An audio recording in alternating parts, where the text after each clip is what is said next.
anak. Saya pernah cerita, kita ada 2 orang ibu, mereka menikah 13 tahun, bukan dua yang menikah, maksudnya dong dan pasangan. Menikah dengan suami mereka 13 tahun tidak ada anak. Mereka datang ke saya, mereka bilang, Pak Pendeta berdoa dulu. Saya bilang, berdoa untuk apa? Kami menikah ini 13 tahun belum punya anak ini Papa. Terus bikin apa saja? Ya kami ambil orang pu anak Pak, dan sekarang sudah mau SMP itu. Saya tanya, kamu 2 sayang sama dia? Sayang Bapak. Oh iya. Sekarang kita mau doa untuk cari mujizat besar atau kecil? Dia bilang, kalau bisa yang besar Bapak. Oke. Kalau mujizat besar yang kamu cari sudah berlaku atasmu, sudah berlaku. Kok bisa begitu? Iya. Mencintai orang punya anak sama kayak kita pu anak sendiri itu mujizat. Kalau mencintai anak sendiri ya biasa kok kita pu anak. Tapi mencintai orang lain punya anak seperti anak sendiri itu mujizat. Lantas suaminya bilang begini, oh begitu ya Pak. Berarti kalau cinta istri sendiri itu biasa saja.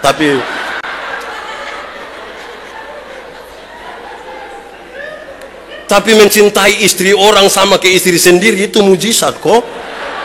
Itu parakus dia pun nama itu. Saya hanya ingin mengajak kita untuk merenungkan sesuatu yang lebih besar dari apa yang Tuhan mau, apa yang kita mau. Kadang-kadang kita melihat begitu kecil. Lalu apa sekarang saya mau ajak kita untuk kita renungkan bagian ini. Proses dari dia tertunduk sekarang untuk angkat kepala, melihat kepada janji Tuhan lewat itu bintang-bintang itu begitu rumit. 1, dibutuhkan iman yang kuat.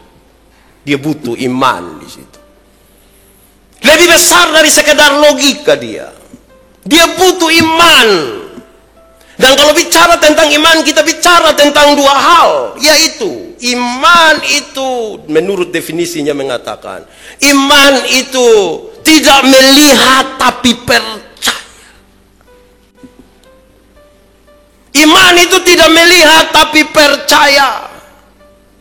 Pada saat kerinduan terbesar dari kita adalah melihat baru percaya. Alkitab memberi definisi, iman adalah dasar dari yang kamu percaya dan bukti dari segala sesuatu yang tidak kamu lihat. Ibrani pasal 11 ayat 1. Dia butuh iman. Mau melihat ke atas butuh iman, tidak logika saja, butuh iman. Saya ingat saya pun bapak ketika saya pun kakak paling pertama ditabrak mati. Saya berkhotbah pada acara penguburan itu. Di bagian paling terakhir khotbah itu saya bilang saya pun bapak, Pak Menobe, bertahun-tahun dalam kesombongan Pak bilang Tuhan memihak kepada Pak. Pak punya anak 4 orang, Pak berdoa diam-diam 24 tahun supaya yang satu jadi pendeta, yang satu jadi guru olahraga, ganti Pak, yang 2 jadi PNS, dan semua jadi begitu. Terus Pak mengatakan Tuhan begitu baik dengan Pak. Sekarang pertanyaannya, Ricky mati dengan ditabrak begitu, Pak masih bilang Tuhan baik? Beliau tunduk beberapa saat dan kemudian angkat kepala, beliau bilang, sulit dipahami itu ketika ada yang mati dan kita bilang Tuhan masih baik. Butuh iman di situ. Tapi iman harus dibangun di atas definisi ini, tidak melihat tapi percaya. Tapi yang kedua, iman itu adalah anugerah, bukan usaha. Iman itu Tuhan kasih bagi orang yang mau membuka dirinya untuk menerima itu. Baru dia bisa melihat hari-hari hidup ini dengan iman. Kalau tidak banyak yang seputus asa. Kalau tidak banyak berhenti. Kalau tidak banyak yang sudah rasa tidak nyaman dengan hidup ini. Tuntutan hidup ini begitu besar. Terlalu kuat. Bahkan seolah-olah menggoda kita untuk jatuh dan seterusnya. Butuh iman. Saya tanya kita dulu. Garam kalau 1 sendok taruh di air 1 gelas, asin kok tidak? Asin? Asin. Atau sudah garam 1 sendok taruh di air setengah gelas, asin kok tidak itu air? Asin. Kalau garam 1 sendok taruh di air 1 bak, asin kok tidak? Tidak Kalau kita sebut garam itu masalah, harus berani kita lihat dalam seluruh kehidupan yang besar. Tidak bisa kita lihat hanya sepotong-sepotong itu. Tidak bisa. Nanti kita merasa Tuhan tidak pernah memihak kepada kita. Kupu-kupu tadi hanya hinggap di orang lain, tidak di kita. Kita butuh iman. Satu saat saya bercerita dalam khotbah. Ada satu bapak, dia punya kuda satu. Dia sangat sayang itu kuda. Tapi itu kuda bangun lari. Dia sedih sekali. Tetangga-tetangga tahu bahwa dia sedih. Don datang bilang, "Bapak, kami tahu Bapak sedih. Kami turut sedih ya." Bapak tua bilang, "Nasib baik, nasib buruk, siapa tahu." 2 minggu kemudian itu kuda pulang dari hutan, bawa 40 kuda liar yang lain.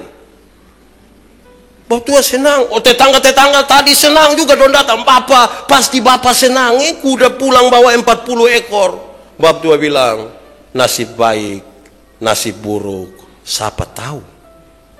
Dia pun anak laki-laki satu orang, ambil kuda liar satu, naik lompat-lompat, tiba-tiba itu anak jatuh, kaki patah. Bab tua sedih dan tetangga-tetangga bilang, "Pasti bab tua sedih." Dong semua datang. "Bapak, kami tahu Bapak sedih karena Bapak pun anak laki-laki pun kaki patah." Dia bilang, "Nasib baik, nasib buruk, siapa tahu." 1 minggu kemudian tentara-tentara masuk kampung untuk ambil semua anak laki-laki jadi wajib militer. Dan semua anak-anak jadi wajib militer kecuali dia pun anak laki-laki karena kaki patah. Maka ibu-ibu di sekitar rumah datang yang, "Aduh Bapak senang Bapak pun tidak pergi, kami pun ini tidak tahu dong hidup kok mati." Bapak tua bilang, "Nasib baik, nasib buruk, siapa tahu." Kalau saya cerita terus begini sampai besok tidak habis. Tapi itu berarti saudara-saudara, persoalan itu hanya sebuah cara pandang. Kalau orang memandang persoalan dengan iman, dia akan katakan nasib baik, nasib buruk, siapa tahu. Yang tidak melihat dengan iman dan hanya melihat dengan logika akan mengatakan, hidup ini sudah terlalu susah, mati sudah kalau memang terlalu susah. Kita butuh cara pandang yang berbeda sedikit. Kalau tidak bisa. Kedua, proses untuk melihat dari bawah kepada janji Tuhan itu dibutuhkan sebuah keberanian. Iman itu sebuah keberanian juga. Iman itu bukan konsep. Definisi iman kalau diceritakan di mana-mana terus kita ambil satu cerita, banyak orang bilang iman sama seperti seorang bapak di bawah, dia pun anak di sini dan kita bilang anak itu lompat. Itu anak lompat ke bawah. Terus John bilang, "Lu takut?" Dia bilang, "Kok saya tahu saya pun bapak tidak akan mencelakakan saya." Itu iman. Maka perlu tantangan. Bagi seorang tentara yang disebut hebat itu kalau pernah perang. Bukan sekedar siap, tidak perang. Seorang petinju hanya disebut hebat itu karena pernah bertinju. Pernah naik ring, bukan sekedar di cermin kok. Mau kasih tahu siapa? Butuh keberanian. Butuh keberanian. Beriman tuh berjalan di pinggir-pinggir tebing supaya tahu kalau jatuh itu ngeri. Tapi jam pulang, mama sudah dengar khotbah tadi toh, kita belajar beriman dulu Bapak mau nakal-nakal sedikit. Itu rusak itu. Tidak bisa. Beriman itu begitu. Sehingga kemudian masalah itu apa? Manusia diciptakan untuk dilambungkan makin tinggi ke atas. Manusia diciptakan untuk makin jauh ke depan. Supaya ketika dia berjumpa dengan masalah, dalam keberanian di dalam Tuhan dia akan bilang, masalah itu dia ditekan sedikit ke bawah supaya makin tinggi ke atas. Masalah itu dia ditarik sedikit ke belakang supaya dilemparkan makin jauh ke depan. Supaya dia bisa berdoa kepada Tuhan, "Tuhan, terima kasih untuk masalah yang Engkau berikan. Tapi mohon maaf Tuhan, karena ini masalah di Purasa pahit. Jadi saya datang kepadamu dari muka asam dan mata yang sedikit merah. Karena menangis dari tadi malam." Dia hidup kalau pakai menangis sedikit tidak apa-apa. Kalau tidak, kita tidak menikmati hidup ini. Hidup ini harus ada kurus-kurus sedikit, pedis-pedis enak juga. Tapi jangan ame itu kurus gosok di mata baru bilang, pedis dia susah banyak itu. Tapi yang ketiga, Proses untuk melihat ke atas dalam percaya kepada Tuhan itu dibutuhkan harapan yang tidak mati. Dia bukan saja iman, keberanian, tapi dibutuhkan harapan yang tidak mati. Apa beda manusia dengan ayam? Ayam tidak punya pengharapan, tapi manusia punya pengharapan. Jadi kalau manusia berarti berharap, dia sama dengan, saya hanya tanya saja. Apa yang membuat manusia begitu berbeda? Karena manusia punya pengharapan. Ciptaan lain, batu tidak punya pengharapan. Ini barang tidak punya pengharapan. Hanya manusia yang punya pengharapan. Karena itu jangan berhenti berharap. Seumur begini belum kawin, ini baru hari berapa jam habis. Berharap sedikit lah, mungkin jam 1 nanti baru dapat jodoh. Tidak apa, teruslah berharap. Jangan berhenti berharap. Harapan itu begitu penting dan membangkitkan orang untuk berani melihat lagi ke atas. Tidak ada satu orang pun yang sukses yang tidak pernah jatuh. Dan tidak ada satu orang pun yang jatuh dan tanpa membangun harapan dalam hidupnya dia bisa bangkit kembali. Kegagalan itu terus ada. Harapan dan iman menolong kita bangun lagi. Dan orang-orang bilang, son tahu tobat ju. Harapan yang membuat kita berjalan terus. Harapan itu optimis. Harapan itu tidak membuat kita bilang, tidak. Harapan itu kuat untuk kita bangun lagi. Terus dari waktu ke waktu. Tapi saudara tahu, harapan itu sering rusak karena emosi yang meluap-luap. Emosi untuk mendatangkan segala sesuatu cepat seperti apa yang kita mau. Merusak harapan yang besar. Karena perjalanan hidup ini butuh proses. Harapan itu rusak ketika kita tidak lagi bisa mengampuni. Kalau kita tidak mengampuni, harapan rusak. Karena lihat di muka langsung, orang ngomong dia pun nama kita pun hati sakit tuh. Ketemu dia bilang selum kita yang susah. Harapan rusak kalau tidak mengampuni. Jadi kalau ada jengkel siapa, tulis di kertas tadi tuh, bilang Tuhan, saya tidak berani tulis dia pun nama, saya taruh dia pun foto. Ampuni sudah. Lah sedikit kita sudah lewat tahun 2014 ini. Ampuni dia. Memang dia akan bikin jengkel kita juga, tapi ya sudahlah. Untuk menatap kepada masa depan bersama Kristus, ampuni. Walaupun dia pun sakit di. Harapan itu rusak ketika kita tidak realistis. Kadang-kadang kita membangun harapan, tapi tidak realistis. Laki susun ada, bini susun ada, anak. Dan kita memaksa mereka untuk mereka terus ada. Tidak bisa, tidak realistis. Harapan itu rusak ketika kita benci terhadap diri sendiri. Itu sebenarnya pekerjaan iblis. Yang memaksa dan mendorong kita untuk terus menghakimi diri, menjadi orang yang salah sepanjang masa. Tidak. Pengampunan Tuhan berlaku seterusnya. Saya ingin mengatakan kepada kita cerita ini. Seorang sahabat menulis kepada saya begini. Ada satu keluarga. Mereka punya satu orang anak kecil. Baru beberapa bulan. Tapi suaminya meninggal.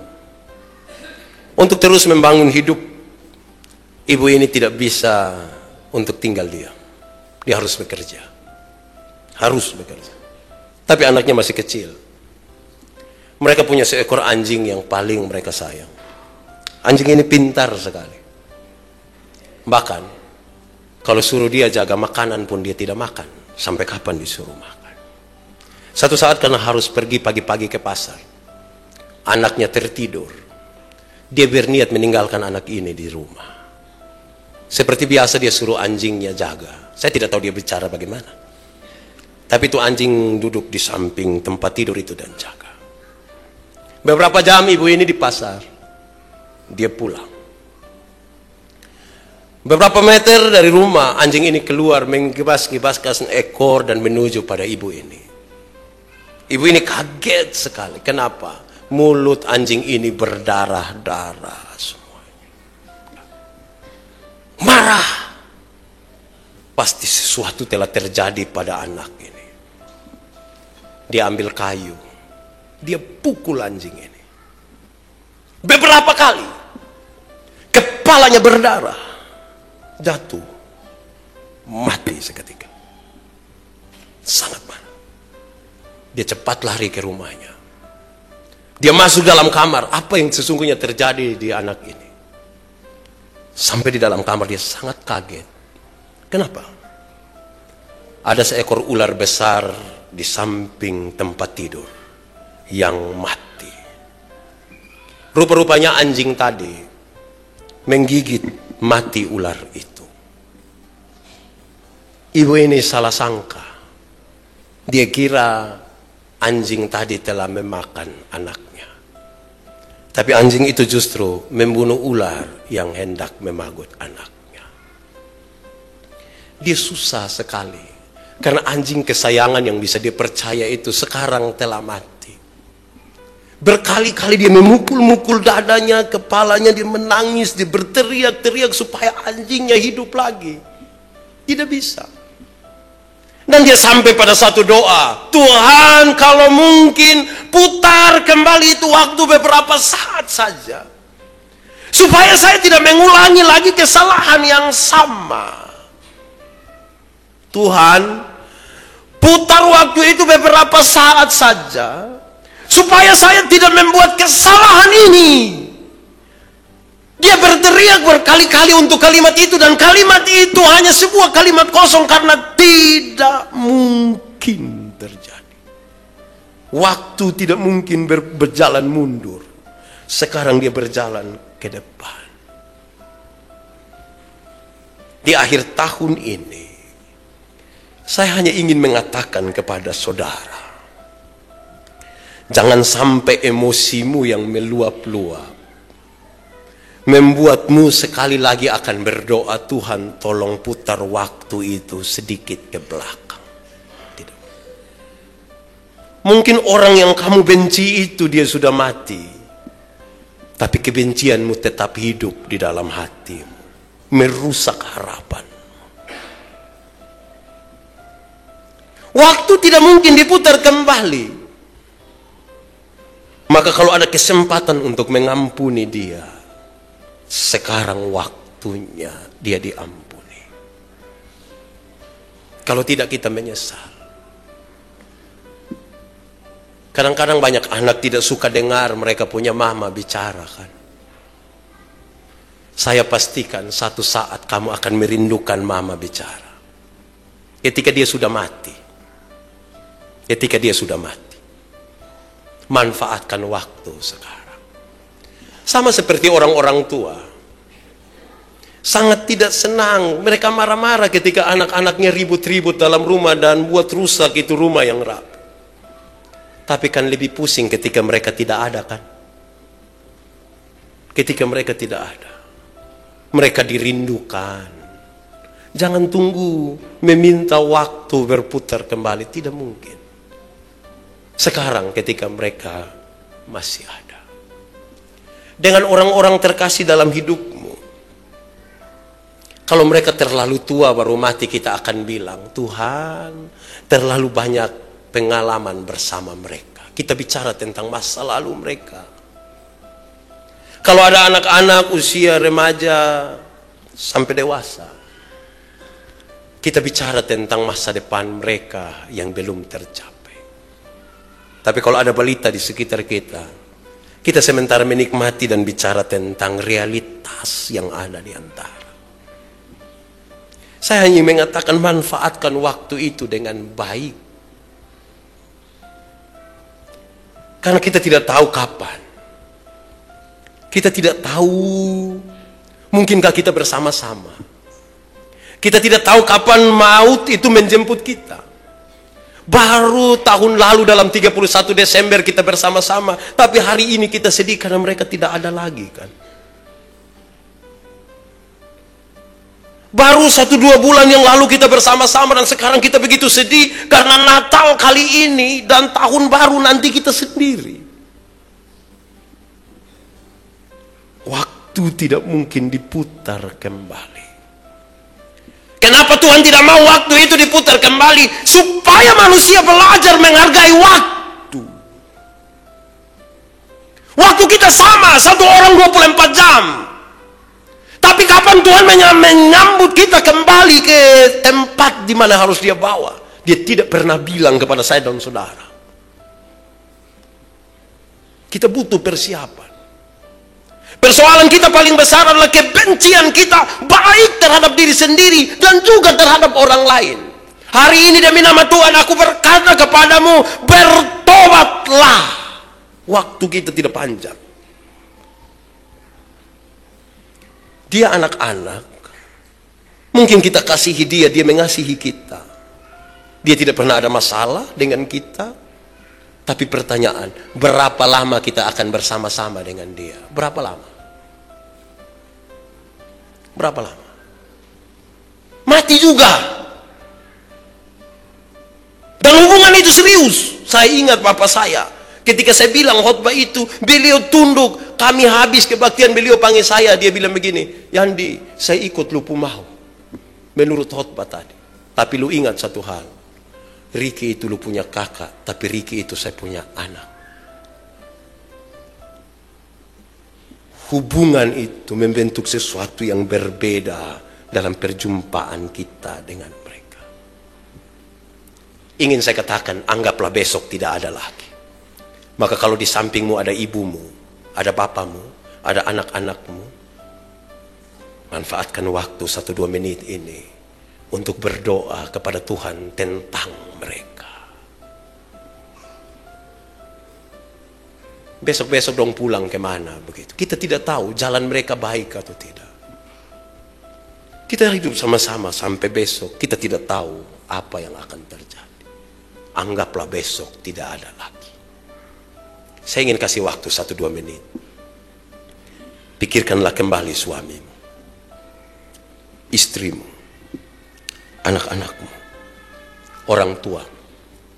Renungkan ulang. Mungkinkah ada saat di mana mereka begitu menjengkelkan? Mungkinkah ada saat di mana kita tidak suka lagi bersama-sama dengan mereka?